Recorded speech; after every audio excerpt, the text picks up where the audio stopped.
ça fait maintenant 1 an et demi que vous êtes dans cette formation. Est-ce que vous pourriez me décrire le profil des étudiants de la formation? Alors, les étudiants de notre formation viennent de tout baccalauréat différents. Ils peuvent venir d'un baccalauréat général, professionnel ou bien technologique. Peu importe la terminale, tout le monde peut réussir si on s'en donne les moyens. Il faut savoir que dans cette formation, il faut s'investir autant à l'école qu'à la maison. Si on veut réussir, il faut fournir un travail sérieux. Merci Perrine. Est-ce que vous pourriez me dire pourquoi vous avez choisi cette formation? Alors moi je viens d'une terminale RH, d'un baccalauréat technologique spécialité ressources humaines. Lors de ma première année, j'ai découvert différentes matières comme le management, l'économie, le droit, la science de gestion et en terminale, les ressources humaines et la communication. Ces matières m'ayant plu, j'ai décidé de faire une formation me permettant d'approfondir ces connaissances tout en me formant rapidement un métier. Et vous Audrey? Donc moi je viens d'une terminale ES, j'avais de bonnes notes en français, en anglais et en allemand et je cherchais une formation qui mettait en avant ces matières. L'anglais est indispensable de nos jours, surtout dans la grande région. Grâce au dispositif Erasmus dont le lycée bénéficie, on peut partir à l'étranger sans que ça nous coûte trop cher. Et également, grâce à la professeure d'allemand et à ses contacts, on peut partir en Allemagne avec le projet Interreg qui nous permet de trouver un stage en Allemagne rapidement.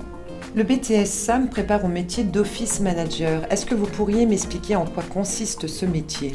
Oui, alors l'Office Manager est un métier essentiel dans toute organisation. Que l'entreprise soit grande, petite ou moyenne, elle a besoin de collaborateurs qui soient à l'aise en communication écrite, donc à travers de mails, de notes de synthèse, de rédaction de communiqués de presse, mais aussi en communication orale, donc lors de réalisation d'accueil téléphonique, physique, lors des relations avec les collègues, mais aussi en animant des réunions. Il peut aussi être amené à travailler en équipe et il se doit de maîtriser les outils numériques. Il doit savoir organiser des événements comme des séminaires, des réunions, des déplacements. Il accompagne dans l'activité complète du manager et il l'accompagne dans sa prise de décision aussi. Donc on retrouve l'Office Manager dans plusieurs services, comme par exemple ressources humaines, dans formation ou recrutement, mais aussi au service qualité, communication, au service achat, et aussi il peut se retrouver dans des groupes de projets pour réaliser des tâches administratives ou gestion du temps et des réalisations pour la communication.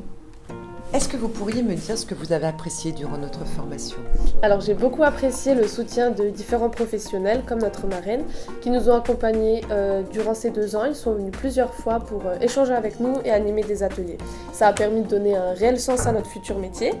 Comme par exemple, on a eu la chance de passer une journée entière dans le métier d'un office manager dans un cabinet d'audit. On a également bénéficié d'un atelier recrutement via LinkedIn grâce à CLE au Luxembourg. Et on a bénéficié de l'expérience de Madame Clément, qui est consultante en ressources humaines et juriste, qui est venue 2 fois durant des ateliers. Et dans notre formation, on a aussi eu des ateliers théâtre qui nous ont permis à développer notre confiance en soi. Pour ma part, après avoir passé 1 an à la fac, j'ai voulu faire ce BTS car je recherchais réellement le suivi personnalisé des professeurs et c'est cet aspect de la formation que j'ai préféré. Avec de l'expérience, on peut aussi devenir manager, mais moi, après mon BTS, je voudrais faire une licence ainsi qu'un master pour pouvoir avoir plus de facilité pour accéder au rang de manager.